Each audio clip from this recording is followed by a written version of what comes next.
Hello, everyone. It is Q4. It's not before, it's not after. We are in Q4 right now, and Amazon's deadline has passed already on November 1st to get product into Amazon FBA. And sometimes people ask me a question like, what could I still do to have a successful Q4? A lot of people have anxiety, and that's very normal to have. Question is what you can still do. What concerns people have is what happens if I run out of stock? I'm going to kill the listing and things like that. If sales picked up much better than I expected.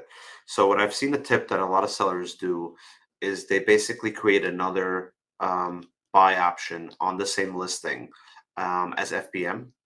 And what Amazon's algorithm looks at is they see, okay, this product won't go out of stock because even if it runs out of stock in FBA, there's still an option to buy it on FBM.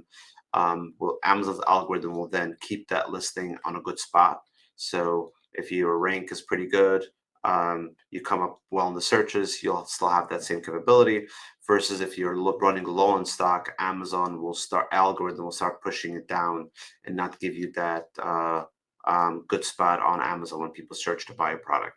So that I've seen a lot of people do that, and it also gives you the opportunity to replenish. Meanwhile, wait till it hits FBA, and then you could turn it back on. Or FBA will turn back on as in stock. So that's one option. Second option is if you are a gift item where you sell a lot of gifts, your season usually starts more in December 5th, December 6th is where you see your peak starting till basically December 2021. So I would still risk and send in product, not with Amazon partner carriers, maybe not even with UPS, but with a third-party carrier that has a live all-note appointment. I would still send product in now. So you have a full month now where you can still replenish and send it in. A lot of them will already hit FBA shelves where we'll be able to ship right away. So I would suggest these two things. Also about D2C, a lot of people are like, okay, I'm just starting out. I want to use MCF. I don't have enough product. I don't know if I want to use my FBA product for other marketplaces because I want to utilize my FBA to have good sales and have stock.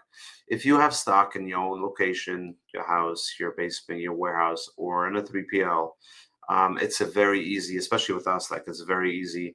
It takes literally like 2 hours to get up and running by connecting the marketplace and mapping the inventory, max 2 hours, and you can start selling on TikTok Shop. Or if you're starting out on your Shopify store and you want to do some ads or you do other ads like on Facebook or on Instagram where people could purchase your product, all that is extremely easy and extremely seamless with literally like one click of a button, entering your keys of your marketplace. We could map it and connect it within 2 hours.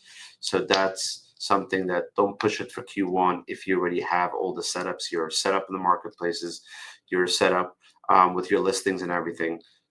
You could still have a Q4 selling product, moving product, because it's beginning of November right now. And then the heavy sales will start probably more towards the second half of November. And then especially if you have gift items for December as well. And then after Q4, Amazon actually announced they're increasing their AWD fees on the West Coast, and then MCF, multi-channel fulfillment will be increased, buy with Prime will be increased. So if you could start looking at the numbers. Amazon spoke at Amazon Accelerate that they're the point of contact for everything logistically. We do everything soup to nuts, basically, from the door of the supplier till Amazon's door, and then you could have all your marketplaces on one place. But the issue is that right after that, they go and increase fees, where that makes it even harder for sellers and traps them even more into Amazon's ecosystem, where it's a great system for some of them.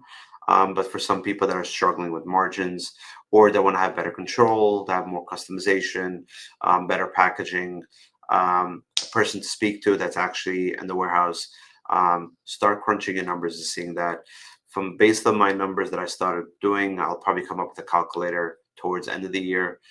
AWD's break-even point versus 3PL was around 3 months of storage in AWD. Now the increase on the West Coast, it's more or less 2 months, whereas the break-even points, if you're storing more than 2 months in AWD, you're starting to pay more money than you would pay in your 3PL. At the same time, if you're going to start doing the East Coast, that increases your cost on the shipping.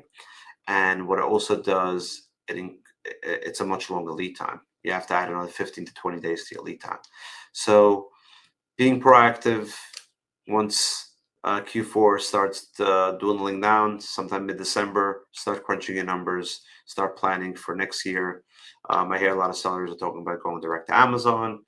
We have an option for that, or using 3PL again.